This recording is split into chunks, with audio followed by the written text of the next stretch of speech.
د مسلمانانو د سینې نه د قرآن دا تعلیمات دا قرآن ته لرې کول دا ډېر ګران کار دی ښه لکه علما لیکي وایي چې کله دا برطانوي سامراج د برطانوي حکومت دا په د هندوستان باندې واقع شو نو هغه یو سروې وکړه او په دې سروې کې لومبې خبره دا وکړه چې تاسو څه وکئ چې کوم قرآن نسخه درته میلاویږي هغه د مسلمانانو نه راجمع کوي مسلمانانو نه راجمع کوي نو په دې غرض باندې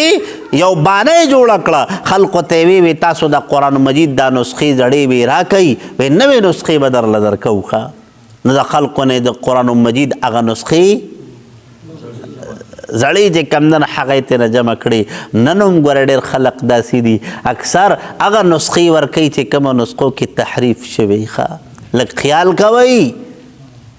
لږ خیال کوئ اکثر دا خلق نن سبا ګوره داسې کوي بل ورځ یو نسخه موږ کور ته راولېږله ویي جي دا موږ له چا راولېږله په دې کې دې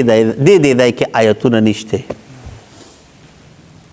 دې ځای کې دې آیت پسې دا آیت نشته او دې آیت پسې دا آیت نشته ما ورته ویل دا مه دغه کوي صحیح شوه جي نو ما دا چېرته و ویي جي لار څوک راغلي وو وایي راته ویې چې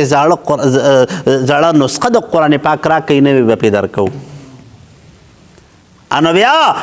هغه د قرآن مجید دا نسخې راجمع کړي خو د هغې نه باوجود د قرآن مجید هغه رجحان لاله سیوا کېده نو هغه یې سروې وکړه چې دا څنګه چل دی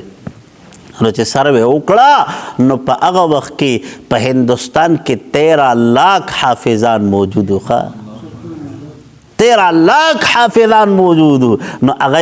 یو رپورټ شایع کړو وی صاحب وی د قرآن مجید د دنیا نه ختمول چې کوم نه هغه دا آسان کار نه دی دا ناممکن دی ځکه چې کوم کتاب د 13 لاکھ خلقو په سینه کې حرفن زبر او زیر او کلمه او نقطه او هر یو شی چې کوم نه هغه محفوظ دی وی دا د دنیا نه ختمول ناممکن دی ښه